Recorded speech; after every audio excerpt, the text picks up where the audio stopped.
Assalamualaikum semua. Hari ini kita akan buat ulang kaji bab 4, kadar tindak balas, standard kandungan 4.2, faktor yang mempengaruhi kadar tindak balas, standard pembelajaran 4.2.1, menjalankan eksperimen untuk mengkaji faktor yang mempengaruhi kadar.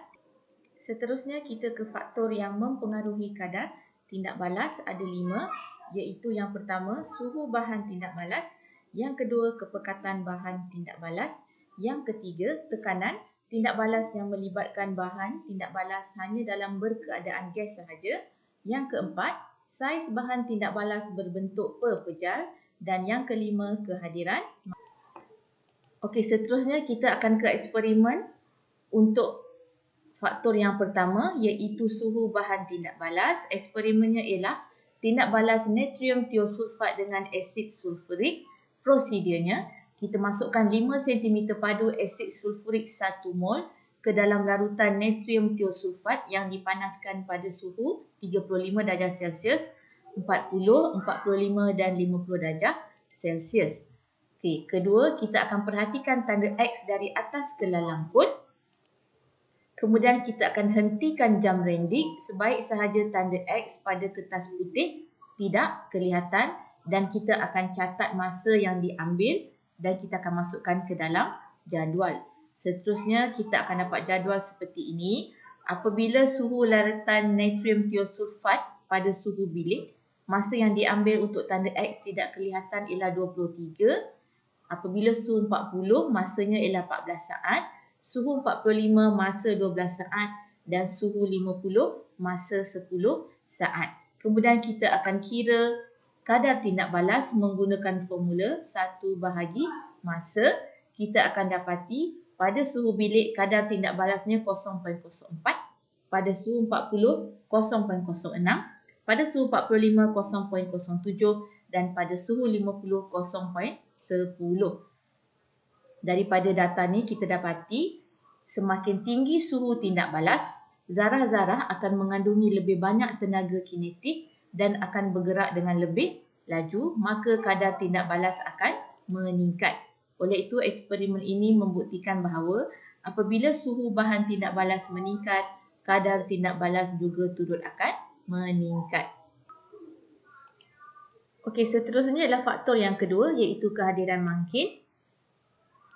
Kita sediakan radar seperti pada slide. Kita masukkan zinc ke dalam asid hidroklorik tanpa kehadiran mangkin, dan pada radar kedua kita masukkan zinc ke dalam asid hidroklorik dengan kehadiran mangkin iaitu larutan kuprum 2 sulfat. Dan kita akan dapat hasil eksperimennya seperti ini. Okay, tanpa kehadiran mangkin, gas yang terkumpul lambat, dan dengan kehadiran mangkin, gas yang terkumpul cepat. Oleh itu, kadar tindak balas menggunakan ketulan zinc dan asid hidroklorik rendah, tetapi apabila kita gunakan larutan kuprum 2 sulfat sebagai mangkin, kadar tindak balas meningkat. Dari eksperimen ini membuktikan bahawa apabila mangkin digunakan dalam sesuatu tindak balas, kadar tindak balas akan meningkat. Okey, seterusnya kita pergi ke faktor yang ketiga iaitu kepekatan bahan tindak balas. Eksperimennya ialah tindak balas natrium tiosulfat dengan asid sulfurik yang berlainan kepekatan. Kita sediakan radar seperti dalam slide. Okay, kita masukkan 50 cm padu larutan natrium tiosulfat ke dalam kelalangkut. Kemudian kita masukkan 5 cm padu asid sulfurik 1 mol ke dalam larutan natrium tiosulfat. Kita akan hentikan jam rendik sebaik sahaja tanda X pada kertas putih tidak kelihatan, dan kita akan ulang eksperimen ini dengan menggunakan larutan natrium tiosulfat yang berlainan kepekatan. Kita akan dapat hasil eksperimen seperti dalam jadual. Apabila kepekatan larutan natrium tiosulfat 0.20, masa yang diambil untuk tanda X tidak kelihatan ialah 20 saat.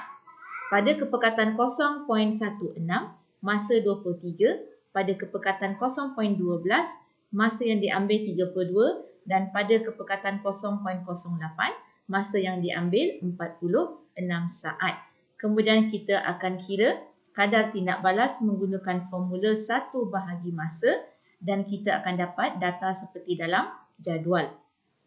Daripada dapatan jadual, kita boleh membuat kesimpulan semakin tinggi kepekatan bahan tindak balas, semakin banyak bilangan zarah per unit isi padu, maka kadar tindak balas akan meningkat. Oleh itu, apabila kepekatan bahan tindak balas meningkat, kadar tindak balas akan meningkat. Okey, seterusnya kita ke faktor yang keempat iaitu tekanan. Tekanan ni hanya melibatkan bahan tindak balas dalam keadaan gas. Okey, apabila tekanan kita tambahkan, ia akan memampatkan gas dan isi padu akan berkurang. Zarah-zarah gas akan berlanggar dengan lebih kerap dan ini menyebabkan kadar tindak balas meningkat. Oleh itu, kita dapat membuat kesimpulan apabila tekanan meningkat, kadar tindak balas dengan bahan tindak balas dalam keadaan gas akan meningkat. Seterusnya kita ke faktor kelima, saiz bahan tindak balas berbentuk pepejat. Okey, kita sediakan eksperimen seperti dalam rajah dalam slide. Okey, prosedur yang pertama, kita masukkan 2 gram ketulan marmar bersaiz besar ke dalam kelalang kul. Apabila 30 cm padu gas telah dikumpul di dalam burette, kita akan hentikan jam rendik. Kemudian kita akan perhatikan dan catat bacaan jam rendik dan kita akan gantikan ketulan marmar yang bersaiz besar dengan cebisan marmar yang bersaiz kecil.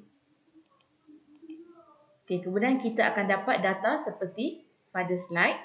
Okey, apabila ketulan marmar yang bersaiz besar digunakan, masa yang diambil untuk mengumpul 30 cm padu gas selama 30 saat dan apabila cebisan marmar yang bersaiz kecil digunakan, masa yang digunakan untuk mengumpul gas ialah 20 saat. Oleh itu, kita dapat membuat kesimpulan, semakin kecil saiz bahan tindak balas, semakin besar jumlah luas permukaan bahan yang terdedah, maka kadar tindak balas akan meningkat. Jadi, eksperimen ini membuktikan bahawa apabila saiz bahan tindak balas berbentuk pepejal berkurang, kadar tindak balas akan meningkat. Jadi kita akan buat latihan. Rajah di bawah menunjukkan 2 situasi yang berbeza yang digunakan untuk memasak daging.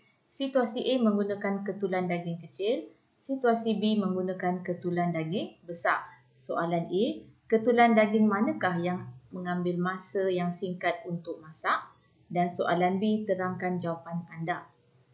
Jadi jawapan A ialah ketulan A iaitu situasi A dan terangkan jawapan anda kerana ketulan daging kecil mempunyai jumlah luas permukaan terdedah yang lebih besar kepada haba.